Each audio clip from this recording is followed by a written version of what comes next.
Good morning students. Class 12 में हम लोग अकाउंटेंसी इसके पहले लेक्चर में किए थे, जिसमें हम लोग रिटायरमेंट कर रहे थे, लेकिन इस लेक्चर में हम लोग को बिजनेस स्टडीज़ कर रहे थे हम लोग। और इसके पहले जो हमने लेक्चर अपलोड किया था उसमें बिजनेस स्टडीज़ में हमने पढ़ा रहे थे कंज्यूमर प्रोटेक्शन एक्ट 1986।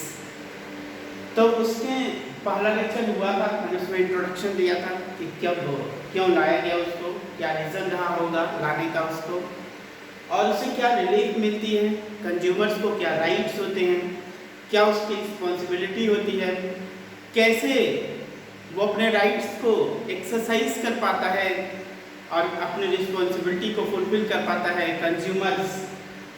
मेन जो इस एक्ट को लाया गया, लाने का एक रीज़न यही रहा कि जब से हमारे देश में कंपनियां विकसित होने लगी, धीरे धीरे कंपनियां डेवलप करने लगी, वो लोगों के स्वास्थ्य को, लोगों के एजुकेशन को बहुत ही प्रभावित करने लगी।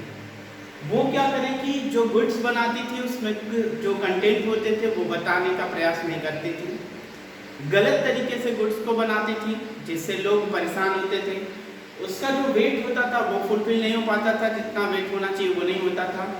तो कंज्यूमर्स के पास कोई भी अधिकार ऐसा नहीं था जिससे अपने अधिकार को यूज करे। ऐसा कोई भी कोर्ट नहीं था जहां जाकर के वो गुहार लगाए कि मेरी वो कम हमको दिया है, अब इसकी कैसे भरपाई होगी। तो इसके लिए सरकार ने 1986 में उसको याद आया कि क्यों ना एक कमीशन बना दिया जाए, उस कमीशन के थ्रू ऐसे मामले को सॉल्व किया जाए।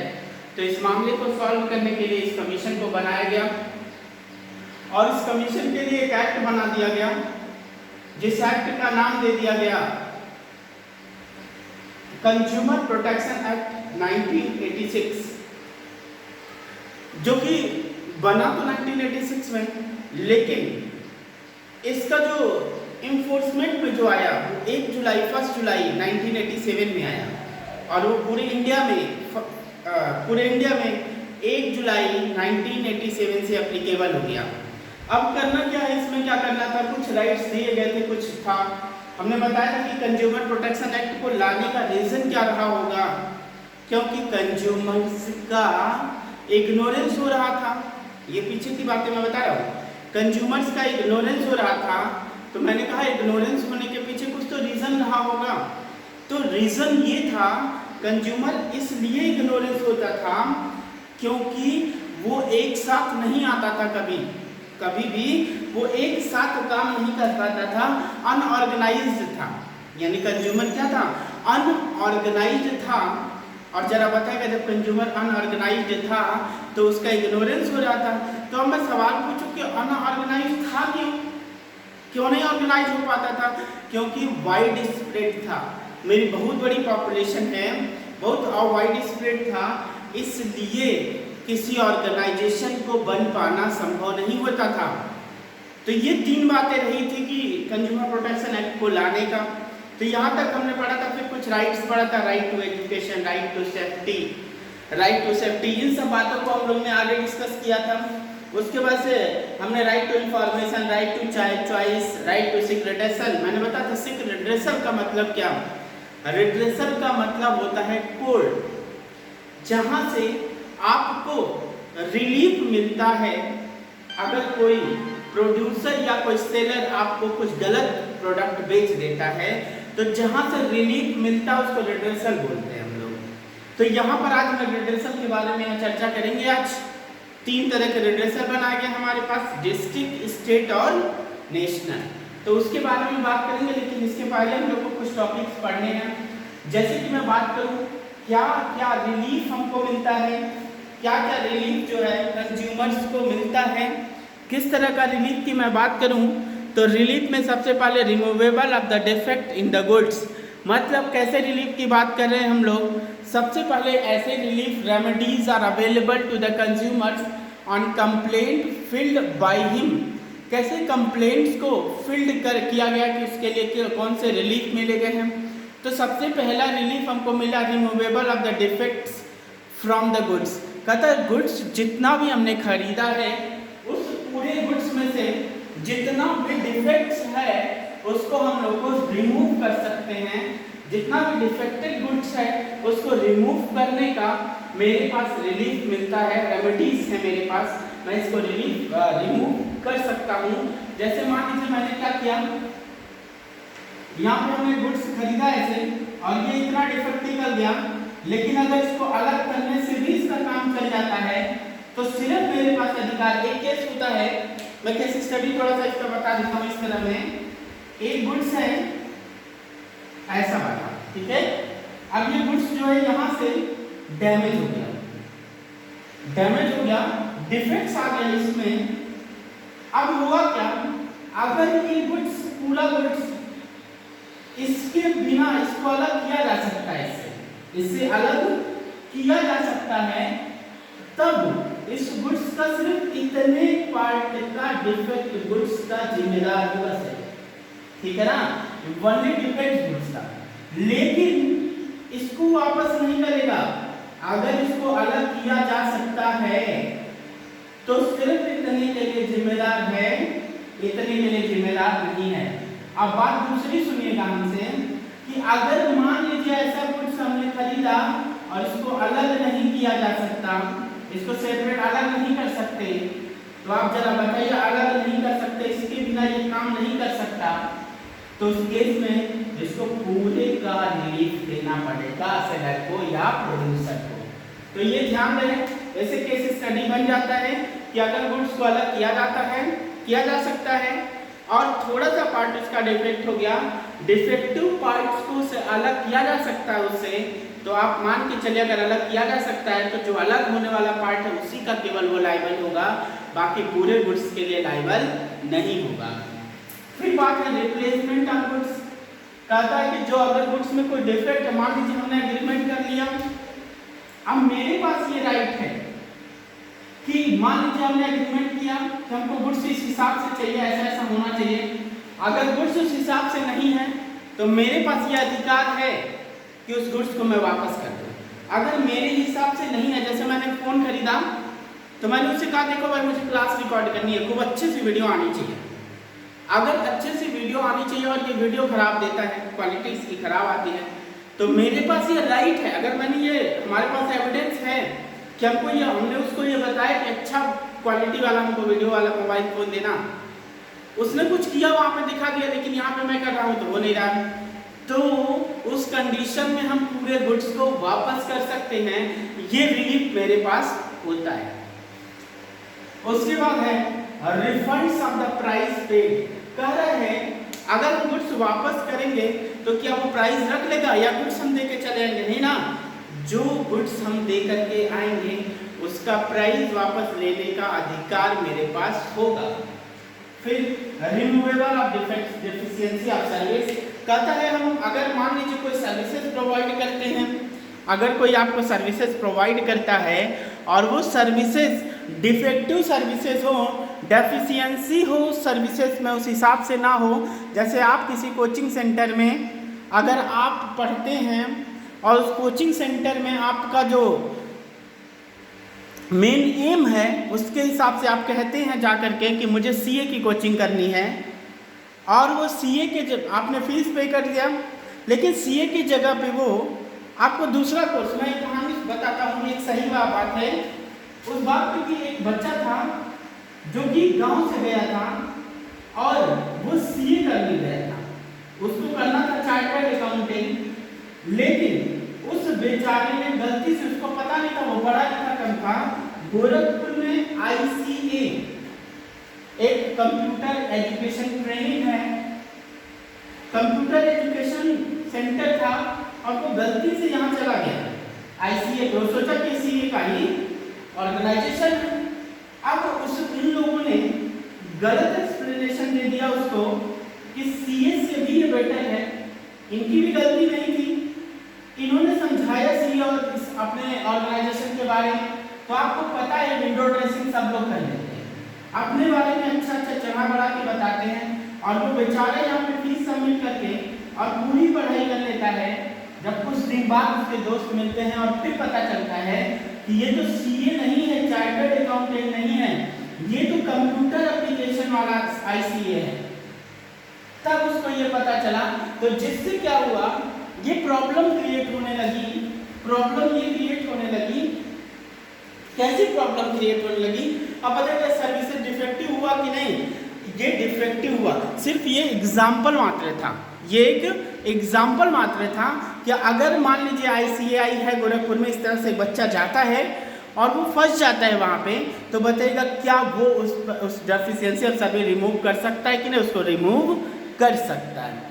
फिर discontinuous of the unfair trade practices, कहता है discontinuous of unfair trade practices.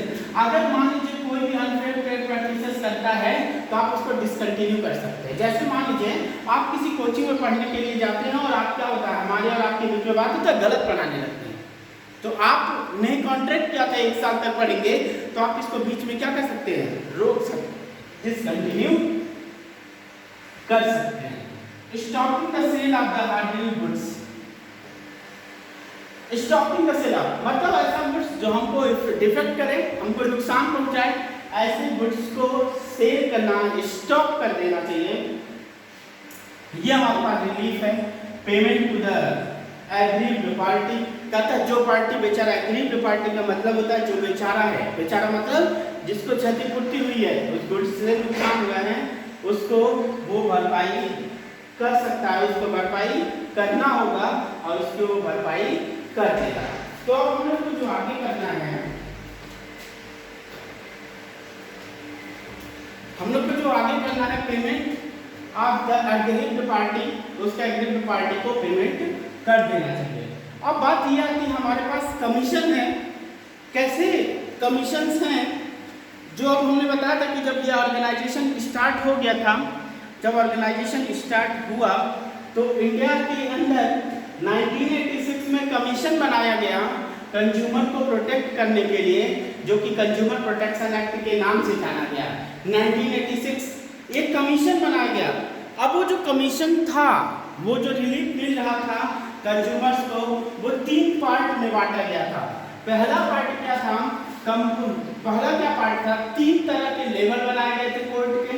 एक था डिस्ट्रिक्ट लेवल, दूसरा था स्टेट लेवल, और तीसरी बात थी किसकी? नेशनल कमीशन की बात थी।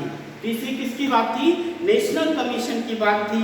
तो इसमें थोड़ा सा हम लोग बात करते हैं कि कैसे कैसे लोग होते हैं, कैसे कैसे मेंबर्स होते हैं। आपके पास भी पूनम गांधी की बुक होगी तो आप लोग भी वहाँ से देख सकते हैं। जो हमारा 3 tier of the consumer grievance machinery under the consumer protection act, consumer protection act में 3 tiers में उसको बांटा गया है। रिड्रेसल एजेंसीज को सबसे पहला डिस्ट्रिक्ट फोरम होता है। डिस्ट्रिक्ट फोरम में क्या है? कहता district forum consist of the president and 2 other member. The president can be retired और वर्किंग। हम यही बात कर रहे थे, 2 other मेंबर होते हैं। एक प्रेसिडेंट होता है, एक प्रेसिडेंट, 2 other मेंबर, लेकिन उसमें एक वोमेन मेंबर का होना कंपलसरी होता है। ठीक है, बात समझ में आ रही है कि एक प्रेसिडेंट होगा, 2 और मेंबर होंगे, लेकिन उस 2 मेंबर में एक मेंबर क्या होना चाहिए? वोमेन होना चाहिए। बात समझ में यहाँ पे आई। उसके बाद मेरे पास आता है डिस्ट्रिक्ट फोरम के बाद स्टेट फोरम की बात करते हैं। तो स्टेट फोरम में क्या होता है? यही चीज यहाँ पे होता है, consist the president and 2 other member. अब क्या होता है? जो प्रेसिडेंट है उसके साथ 2 और मेंबर होंगे, लेकिन एक मेंबर क्या होगा? वोमेन होगी। एक मेंबर क्या होगी? वोमेन होगी। National commission consist the president in 4 member, 1 shall be an women. कहता है जो नेशनल कमीशन है उसमें एक प्रेसिडेंट होगा और 4 मेंबर होंगे।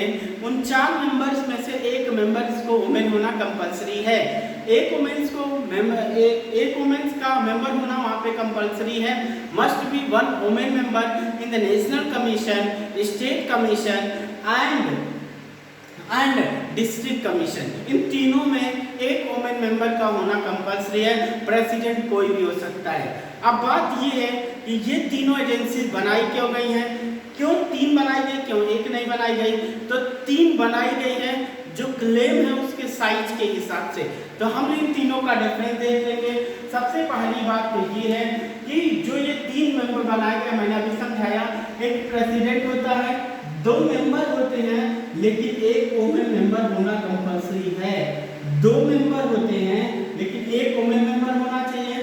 फिर स्टेट कमीशन में प्रेसिडेंट होगा, लेकिन 2 मेंबर होंगे लेकिन एक वोमेन होना चाहिए, इसमें प्रेसिडेंट होगा, 4 मेंबर होंगे, लेकिन एक वुमेन मेंबर का होना कंपलसरी है।